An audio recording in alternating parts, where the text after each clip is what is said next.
As of this week, at least 21,000 New Yorkers are dead from COVID-19, with a few dozen added to the city's count every day. More than 3,000 have perished in nursing homes, many more in hospitals. Some died at home. The most brutal toll came among those who were old, poor and in the outer boroughs. The city's deaths are 10 times those of Los Angeles counties. They've surpassed the 16,000 lives lost in Italy's hard-hit Lombardy region. In the UK, 8 times as populous as New York City, about 37,500 have died. With New York's outbreak eclipsing others around the world, it's logical to look for somebody to blame. The mayor, the governor, the president, a human foil for a microscopic villain. But that would be a simplistic approach to accounting for a new virus hitting a dense city, full of people who'd never faced a pandemic threat, enjoying a decade-long stretch of prosperity. There's blame to go all around, said Jeffrey Shaman, director of the Climate and Health Program at Columbia University's Mailman School of Public Health. We haven't been confronted with an infectious disease threat like this for 100 years. There are glimmers of optimism emerging. The virus's spread is slowing, and New York is moving toward the early stages of reopening by mid-June, Mayor Bill de Blasio said during a Tuesday news briefing. But a crucial question remains for America's financial and cultural epicenter: what went so wrong? Bloomberg reviewed past comments by those involved in the pandemic response, and asked the question of disease experts, the U.S. Centers for Disease Control and Prevention and de Blasio. Here's what they said about the major factors that led to New York's outbreak. 1. Close the front door, leave the back open. Outbreaks can't start without a spark. The U.S. shut down most travel from China on February 2, when there were at least 14,000 cases there. But it left open travel from most of Europe until March 13.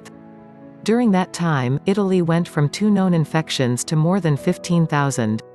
In the week ended March 13, 274,000 people arrived at New York area airports from Europe, and another 174,000 came from the UK and Ireland, according to U.S. Customs and Border Protection's New York field office. We closed the front door with the China ban, which was right, New York Governor Andrew Cuomo said on April 24. But we left the back door open. Using genetic analysis, it's possible to trace the lineage of the virus like a family tree with branches around the world. One analysis, from researchers at the Los Alamos National Laboratory, showed that one branch emerged directly from China, with U.S. cases concentrated in Washington state. But a second branch of the virus grew in Italy, and was then imported to New York, rapidly becoming more prevalent. We tested people all through February, but it turns out we weren't testing the right people, de Blasio said in an emailed statement. It's painful to think about how things might have been different had we been able to test someone returning from Europe a month sooner. Jay Butler, the CDC's deputy director for infectious diseases, compared the city to dry kindling in a wildfire. New York City is a global destination and had the opportunity for multiple introductions of a virus, Butler said in an interview. Because of the amount of travel to New York, particularly related to the increase of disease in Europe, there were multiple sparks landing at once. 2. Ride the subway, take the bus, wash your hands and cover your cough. That was the main advice given to New Yorkers early in the outbreak to prevent the virus's spread.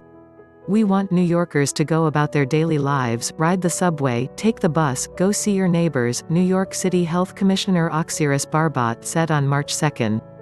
The mayor gave the same guidance. From what we do understand, you cannot contract it through casual contact, so the subway is not the issue, de Blasio said March 3. Days later, he said, it has to go from someone who is infected to another person directly into their mouth, their nose, or their eyes. Health experts have now almost totally reversed that understanding. The CDC told people to begin wearing face coverings in public on April 3, at which point there were more than 5,000 new cases a day in New York.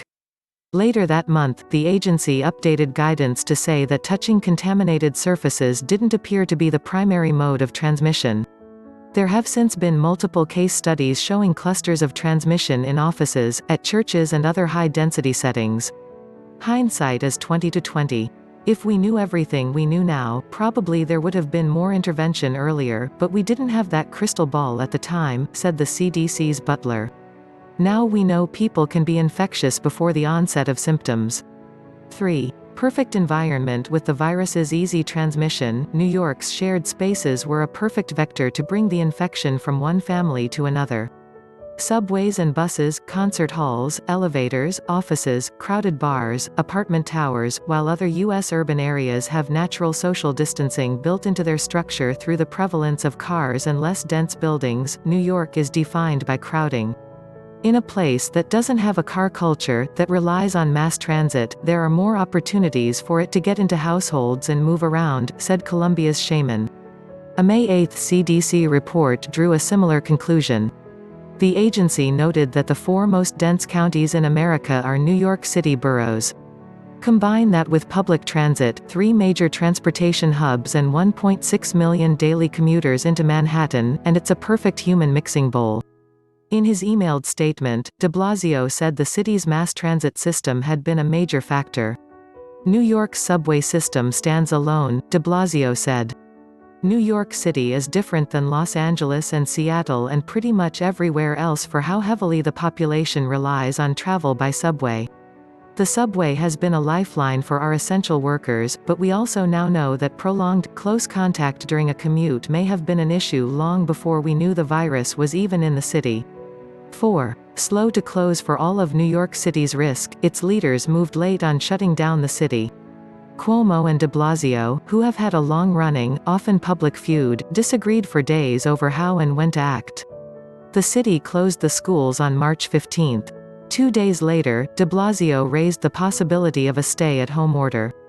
Cuomo disagreed, saying it was the state's decision and that he had no interest whatsoever or plan whatsoever to contain New York City. On March 20, he announced that the state would shut all non-essential businesses, and told people to stay home. Butler said those decisions are difficult at the early stages of an outbreak.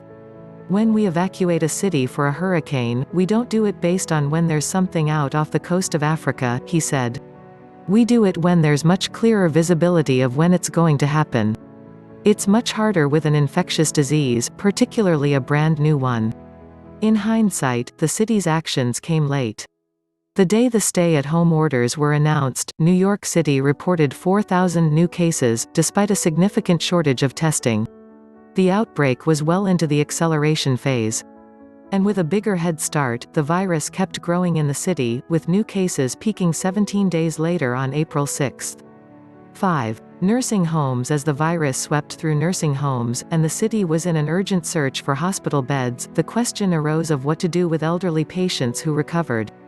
On March 25, the state made what now appears to be an ill-fated decision to send those people back to nursing homes once they were well enough to leave the hospital. 2 months later, Cuomo said the state had followed the federal government's guidance, and made the rules when the state was scrambling for hospital bed space. Is the best use of a hospital bed to have somebody sit there for 2 weeks in the hospital bed when they don't need the hospital bed, because they're not urgently ill? Cuomo said at a press briefing on May 20. They're just waiting to test negative. Statewide, there have been 5,980 presumed and confirmed COVID-19 deaths in nursing homes and adult care facilities as of May 24. New York has now changed its rules for sending patients back to the homes, saying hospitals can't do so until a patient tests negative for the virus. Unknowns and the future. Even with the factors that made New York a hot spot, it's still unclear why it got hit harder than other similarly dense areas. Also unknown are how weather, potential variants of the virus, testing and counting of cases and other factors play a role. And the outbreak is just now breaking over new hot spots like Brazil. It's important to recognize the pandemic isn't over yet, Butler said. Some areas are going to be hit earlier than others. Much of New York City's risk from an outbreak remains. It will forever be a tightly packed city dependent on public transportation, defined by public spaces and close human interaction. What caused New York City to be hit so hard is something we'll be studying for a long, long time, de Blasio said in his statement. On the one hand, it's frustrating to think of how things may have been different had we known any of this earlier. On the other hand, it's informative as we move to reopen. In its push to resume activity, the city and state are now considering how to stop the transit system from becoming a disease vector again. We anticipate just phase 1 is easily hundreds of thousands of more people going to work, and then phase 2 even more so, de Blasio said. We still have to make sure that we don't end up with a lot of crowded subway cars and buses. It's got to be very systematic. You need the frequency of the service, you need the face coverings, you need some way to make sure that there isn't overcrowding. Shaman said he's optimistic that some of the tools are in place to better manage the virus, but that the US hasn't succeeded so far, though to be fair, few countries have. We failed on both ends, Shaman said. We disrupted the economy and haven't controlled the disease.